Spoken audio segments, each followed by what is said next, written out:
لرزد از هیبت که تا باشد سزاوارش، که گویم داستانی سنگوار و روحی بیدارش. یعنی که وقتی میخوایم یک تصویری جایگاه این وادی را کنیم، سخن جرأت نمی کند. سخن میگه که من قدرتم نمیرسد که این بلندی را تصویر کنم. بنابراین سخن می لرزد از هیبت که تا باشد سزاوارش، که گویم داستانی سنگوار و روحی بیدارش. این شعر را در همین بارگاهی حضرت برخی ولی که در سرگهی وادی وخیا همچو پیری معنوی ای سرزمین قرار یافته است میخوانم، و این پیام است که از همین درگاه بزرگ به تمام مردم وخیا، به تمام مردم سنگوار، به تمام مردم تاجیکستان، به تمام مردم فارسی زبان جهان از اینجا میرسانیم که این وادی چه وادی زیباست، چه وادی بزرگ است. وادی معرفت، وادی ایمان، وادی سلام و احترام و دانش و معنویت، جایی که تاجیک همانگونه که خداوند آفریده بود، همانگونه پاک، همانگونه زیبا، همانگونه سالم، همانگونه بلند، همانگونه حفظ شده است. دوباره از الف آغاز کردم من الف بارا، دوباره از الف آغاز کردم من الف بارا، ورق گردان نمودم 14 جلدی اوستا را. پی تعبیر کردم ویرد آیاتی مجلا را، روایت های موسی را و تاریخی مسیحا را، که دریابم و بنویسم مقامی ملکی وخیا را.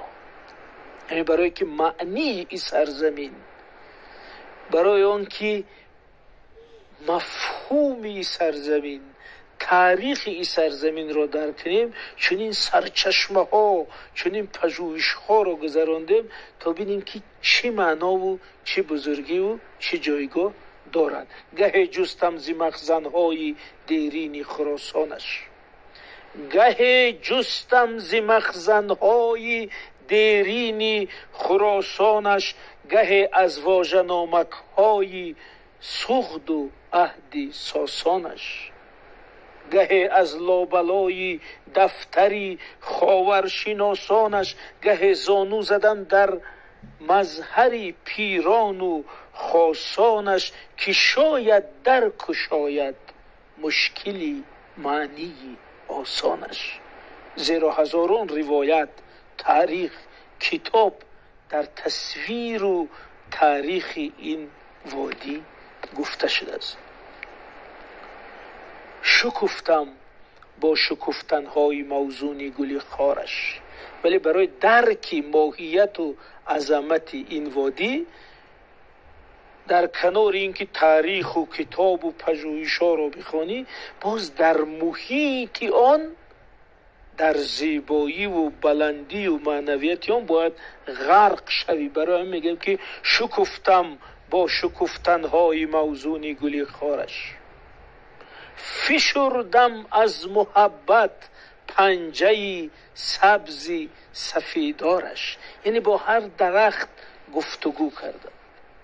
گیاهی معرفت میخورد نخچیری فداکارش، سخن میلرزد از هیبت که تا باشد سزاوارش، که گویم داستانی سنگوار و روحی بیدارش. سخن می لرزد از هیبت، یعنی آیا ما میتونیم سخن سزاواری این وادی گفته باشیم؟ سخن می لرزد از هیبت که تا باشد سزاوارش، که گویم داستانی سنگوار و روحی بیدارش.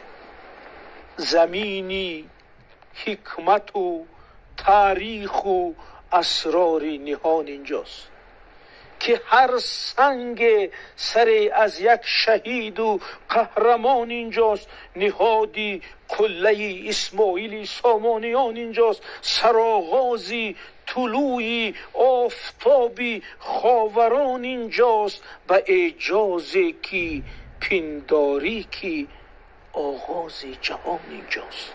یعنی سحر از پشت همین قله ها آفتاب میبراید و اعجازی کی پنداری کی آغازی جهان اینجاست. خانه خورشید اینجاست. از همینجا خورشید میبراید و وادی رو روشن میکنه. در اینجا از بلوری دست ها فیضی سحر خیزد. در اینجا از بلوری دست ها فیضی سحر خیزد. در اینجا از قیامی لاله ها موجی شرر خیزد. در اینجا با گلی هر بام فرهنگ و هنر خیزد. در اینجا قدقدی رودی روان از خاک زر خیزد. زهر یک شانه ناموسی وطن خیزد، زفر خیزد. در اینجا درباره همین بارگاه که میگیم که در اینجا روی ایوانی بلندی گنبدی گردون. من جایی که ما قرار داریم چند هزار متر از بحر بالاست. ما بین زمین و آسمان قرار داریم و این بارگاه در همین بلندی در ایوان آسمان. در اینجا روی ایوانی بلندی گنبدی گردون، فرازی سرگهی خنگاب و لازوری زمردگون. من اینجا لازوری که دید پیریخای زیبا، لازور به زبان تاجیکی. فرازی سرگهی خنگاب و فرازی سرگهی خنگاب و لازوری زمردگون، نشیمن کرده مرده از هیاهوی خرد بیرون، که روحش آب را با روشنایی می کند افسون و روحش می شود نارک و روحش می شود راغون.